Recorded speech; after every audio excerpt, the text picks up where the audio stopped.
human-animal hybrids at the Wuhan Institute of Virology. Hong Kong is a delightful police state, and the Chinese Communist Party celebrates its 100th birthday. That and more on this week's China News headlines.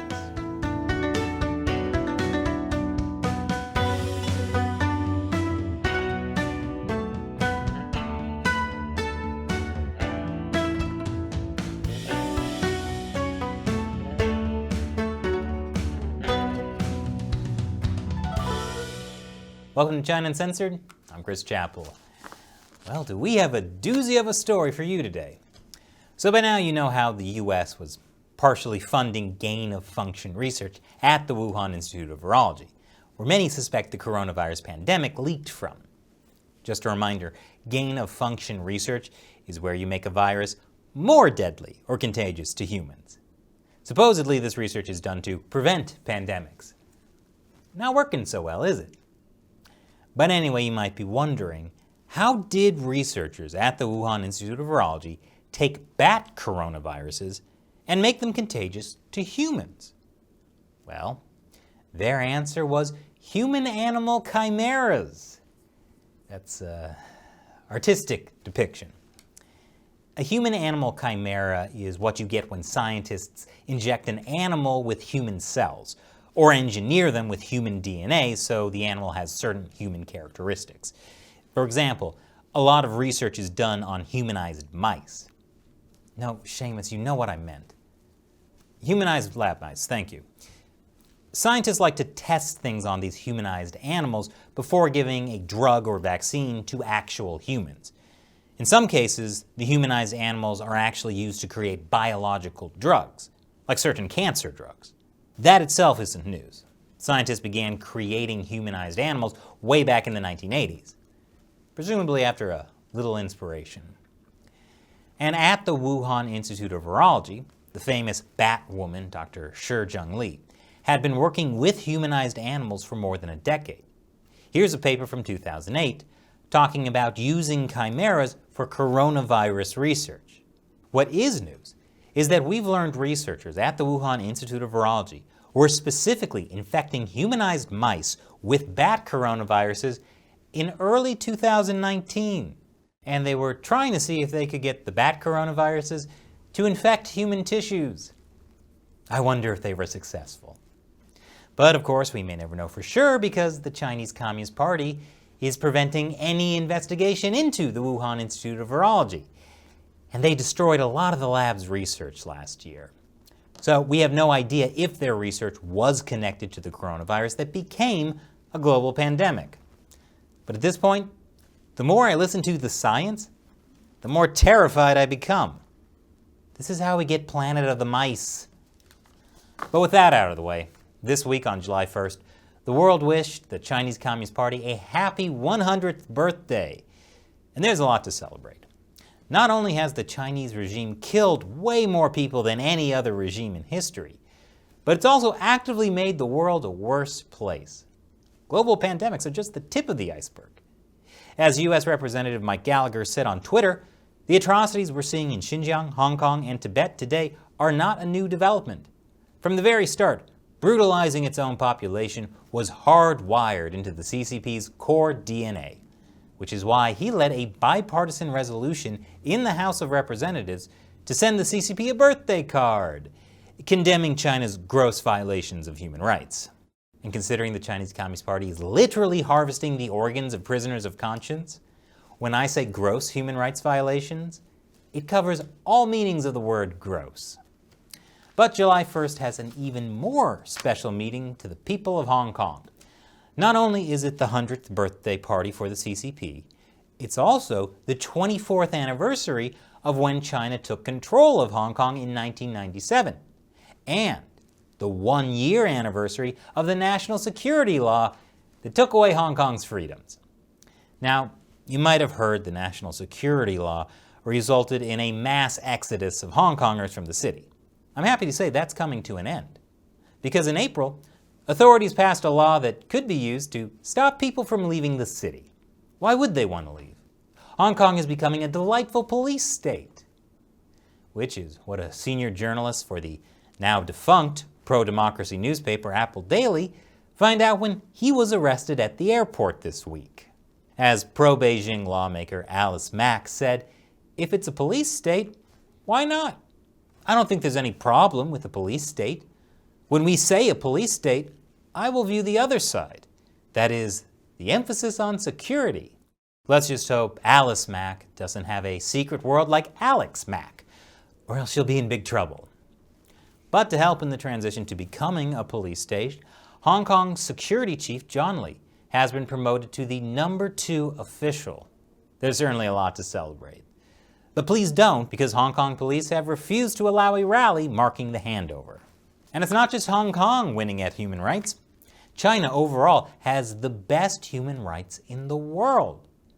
I'll show you how after the break. Welcome back. To mark the 100-year anniversary of the Communist Party released a white paper about how great human rights are in China. For 100 years, the CPC has always put people first, applying the principle of universality of human rights in the context of the national conditions. Yeah, human rights aren't universal. Each country decides for itself what human rights means. The West shouldn't force its values on China. The Uyghurs are very happy living in their police state paradise, so stop talking about them. How does China define human rights? China's white paper says it regards the rights to subsistence and development as the primary and basic human rights, and believes that living a life of contentment is the ultimate human right.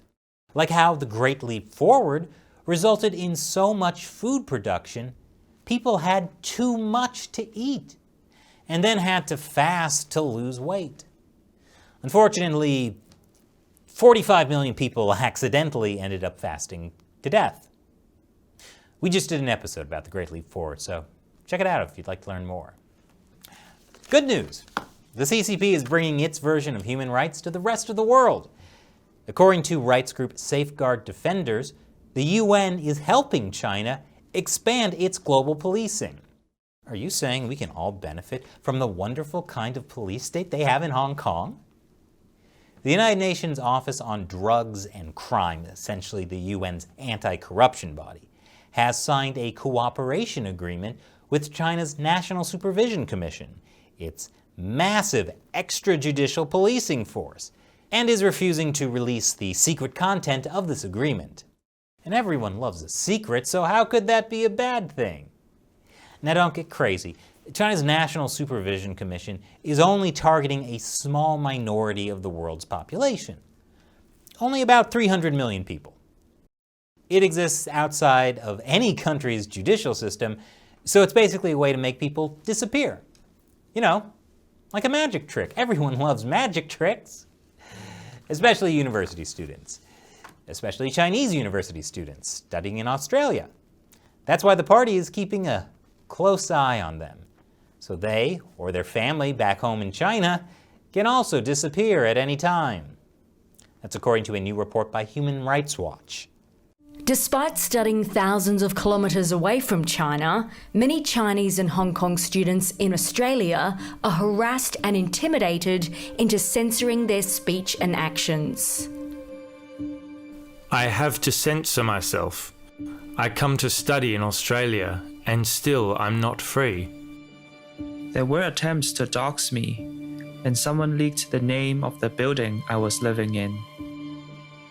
If you protest against the Chinese Communist Party abroad, they will find people you love to make you pay. Yes, the Chinese Communist Party has a special kind of magic. That magic also includes manipulating American businesses into serving Beijing's interests. More after the break. Welcome back.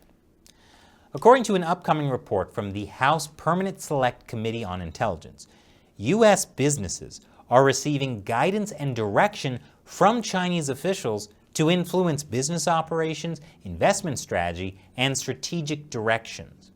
I don't know, that sounds a bit far-fetched to me. In unrelated news, Nike CEO says Nike is a brand that is of China and for China. Must be all that forced ethnic slave labor. Nike is a brand of China's forced labor and for China's authorities. Nike. Believe in something, even if it means sacrificing everything. Of course, since the Nike CEO says Nike is a brand that is of China and for China, I guess that means it's not the brand of America, so we should probably all stop buying it. But if the Chinese Communist Party has its way, Nike won't be the only company continually kowtowing to the Chinese regime. Every company and government really should as well, if they know what's good for them. That was one message from Xi Jinping's speech celebrating the party's anniversary. That was after a week of celebrations that included a very normal art performance that did not look anything like a dystopian Apple ad or North Korea on steroids. In his speech at Tiananmen Square, Xi Jinping said that we will never allow any foreign force to bully, oppress, or subjugate us. Anyone who would attempt to do so will find themselves on a collision course with a great wall of steel forged by over 1.4 billion Chinese people. That's at least according to the official translation. But as others pointed out, the original Chinese is a bit bloodier than that. The term Xi used literally means people would have their head broken and blood flowing, which sounds a little more violent. So a better translation might be that people who try to cross the Chinese Communist Party will have their skulls crushed against a great wall of steel. Now that's going back to the party's bloody roots. So with that, let's all wish the Chinese Communist Party a sweet good night on its 100th birthday party. It'll be easy to sleep in the quiet, dark night since China is facing its worst power shortage in a decade. I mean, as long as all the threats of crushing your skull don't keep you awake. And now it's time for me to answer a question from a member of the China Uncensored 50 Cent Army, fans who support us and our efforts to expose the truth about the Chinese Communist Party by contributing through the crowdfunding website Patreon. Mark Hewitson asks, do you think the CCP is making Bitcoin crash so they can buy them all up at a cheaper rate? That's an excellent question. China recently shut down over 90% of its Bitcoin mining. And that's just the latest in a series of restrictions aimed at curbing crypto in China. The result was a huge drop in the value of Bitcoin, as well as other cryptocurrencies. A big reason the Communist Party is doing this is to promote its own digital currency. But I really wouldn't be surprised if many top party officials are using the crash in Bitcoin prices to buy it up.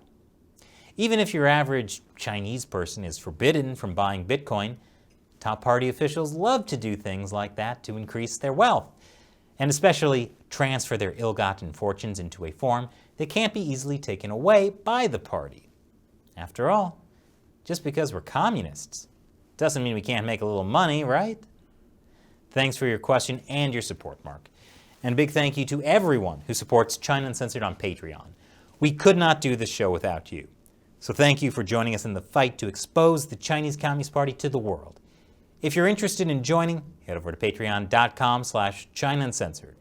You'll get a bunch of cool perks, including the chance to have me answer your question on the show. Once again, I'm Chris Chappell. See you next time.